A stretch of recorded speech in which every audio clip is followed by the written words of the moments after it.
Está começando mais uma edição da Reflexão Diária da Escola Bíblica Dominical. Prepare o seu coração e permita que o Espírito Santo fale com você. Reflexão Diária. Eu, você, todos juntos na EBD. Eu quero saudar a todos com a paz do Senhor. Sou o pastor Antônio Leal, pastor titular da Assembleia de Deus em Custódio Lima, Magalhães de Almeida, Maranhão. Quero trazer um comentário devocional, agora desta feita, da lição de número 7, para 15 de fevereiro de 2026, lição de adulto, que tem como tema a obra do Filho. O texto áureo se encontra em Filipenses, capítulo 2, versículo 9, que diz: pelo que também Deus o exaltou soberanamente e lhe deu um nome que é sobre todo nome. A verdade prática nos diz assim: a humilhação voluntária de Cristo, sua obra redentora e sua exaltação gloriosa revelam que somente Ele é digno de toda adoração e obediência. Muito bem, meus amados irmãos, a leitura de hoje se encontra em Romanos, capítulo de número 12 e o versículo 2, e tem como epígrafe: o cristão precisa viver na vontade de Deus. Muito bem, vamos ao texto sagrado. O texto nos diz assim: e não vos conformeis com este século, mas transformai-vos pela renovação da vossa mente, para que experimenteis qual seja a boa, agradável e perfeita vontade de Deus. Pois bem, meus amados, Paulo inicia com uma exortação negativa, Ele diz: não vos conformeis com este século, Então aqui nós temos o chamado à não conformação, Então o verbo grego indica assumir a forma externa, O verbo é syschematizesti, que indica assumir a forma externa, o molde passageiro de um sistema que se opõe a Deus, A palavra século é aion. Não se refere apenas ao tempo cronológico, mas à mentalidade dominante, aos valores, prioridades e padrões que regem o mundo caído, Então não se limita ao tempo, Então, devocionalmente, isso nos confronta. O cristão não pode viver por imitação cultural, mas por convicção espiritual, Então, a fé cristã não se adapta ao mundo para ser aceita, ela se distingue para ser fiel. O problema não é viver no mundo, mas permitir que o mundo pense por nós. Certo, irmãos? Esse é que é o problema, Nós não podemos deixar que o mundo nos influencie, mas nós estamos neste mundo para influenciar este mundo. Glória a Deus.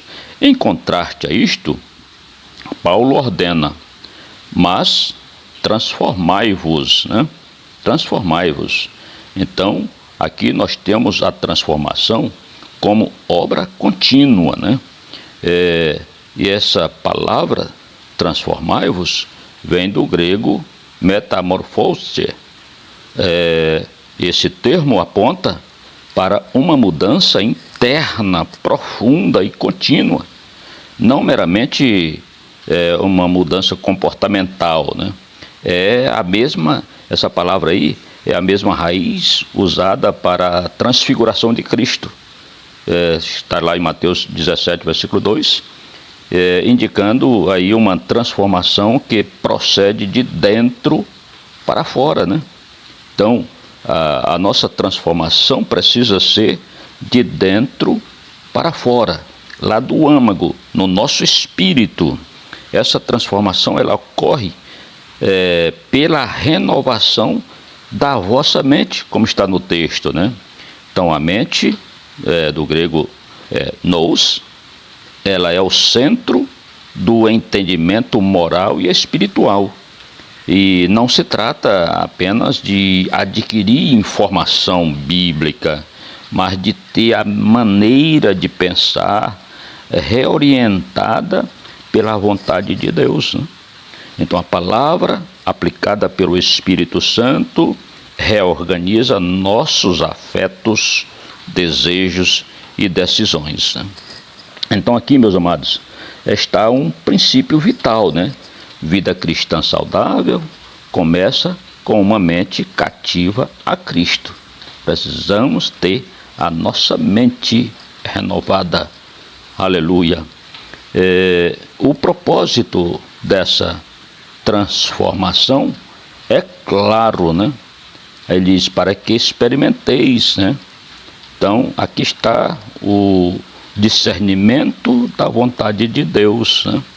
Precisamos discernir qual é a vontade de Deus. A vontade de Deus precisa ser experimentada, né? Por nós. O verbo, ele carrega a ideia de provar, discernir e aprovar, né? Como quem testa algo, né? E reconhece seu verdadeiro valor, né? Então, nós precisamos, para experimentar, né? Ter a vida, ter a nossa mente renovada para podermos experimentar a vontade de Deus. Glória a Deus. E essa vontade, meus amados, ela é descrita em 3 qualificações, né? Nós temos aí a boa, né? Agradável e perfeita, né? Então, a boa porque procede do caráter santo e benevolente de Deus, né? A agradável, não primariamente ao homem, né? Não é agradável primariamente ao homem, mas a Deus. E, paradoxalmente, também ao coração regenerado, né? O coração regenerado vai achar agradável a vontade de Deus. E perfeita, porque ela completa, ela é plena, sem falhas ou excessos, né? Então, a vontade de Deus ela é boa, agradável e perfeita. Então, devocionalmente, aprendemos que a vontade de Deus não é um fardo oculto a ser temido, mas um caminho revelado a ser vivido. Glória a Deus, nós precisamos viver esta vontade, trilhar nesse caminho maravilhoso, né, da vontade de Deus. Então, quanto mais a mente é renovada, mais o coração aprende e desejar, o coração nosso vai aprender a desejar o que Deus deseja, né? Portanto, meus amados, Romanos capítulo 12, versículo 2, nos ensina que viver na vontade de Deus não é um evento místico, isolado, mas um processo diário de rendição e transformação. Aqui nós aprendemos a viver na vontade de Deus. Não se discerne a vontade de Deus apenas perguntando o que devo fazer, mas vivendo continuamente sob o senhorio de Cristo. Aleluia. Então, meus amados, o cristão que se oferece como sacrifício vivo, conforme está no versículo 1 desse texto, né, Romanos 12, 1, né, que nós devemos nos apresentar a Deus, né, rogo-vos, pois, irmão, que apresenteis a Deus como sacrifício vivo, santo e agradável a Deus, que é o vosso culto racional, né. Então, o cristão que se oferece como sacrifício vivo, ele passa a pensar de modo santo, né, escolher de modo sábio e viver de modo obediente. Aleluia. Assim, meus amados, a vontade de Deus deixa de ser apenas conhecida e passa a ser experimentada.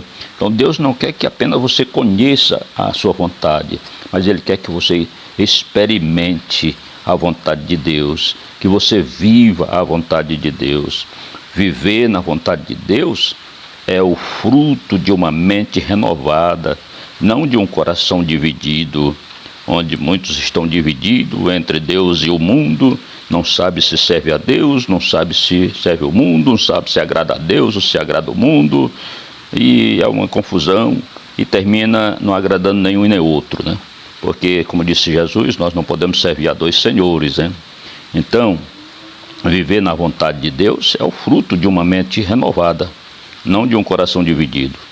Onde o mundo molda, Deus transforma. Onde o século confunde, a palavra esclarece.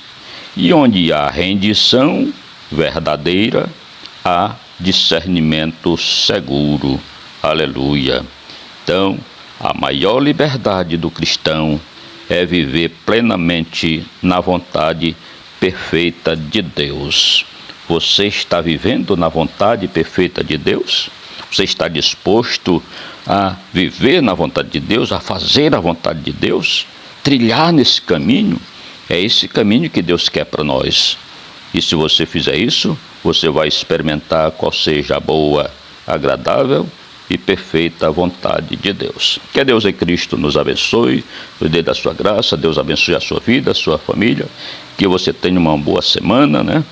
E uma boa escola no próximo domingo, estudando essa importante lição.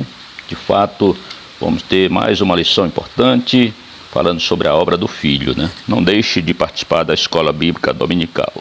Jesus te ama e nós também, tá bom? A graça do Senhor Jesus Cristo e o amor de Deus nosso Pai e a comunhão do Espírito Santo seja com todos nós hoje e para todos sempre.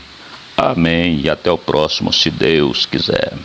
Encerramos mais um momento especial da nossa reflexão diária EBD. Que a palavra de hoje continue ecoando no seu coração.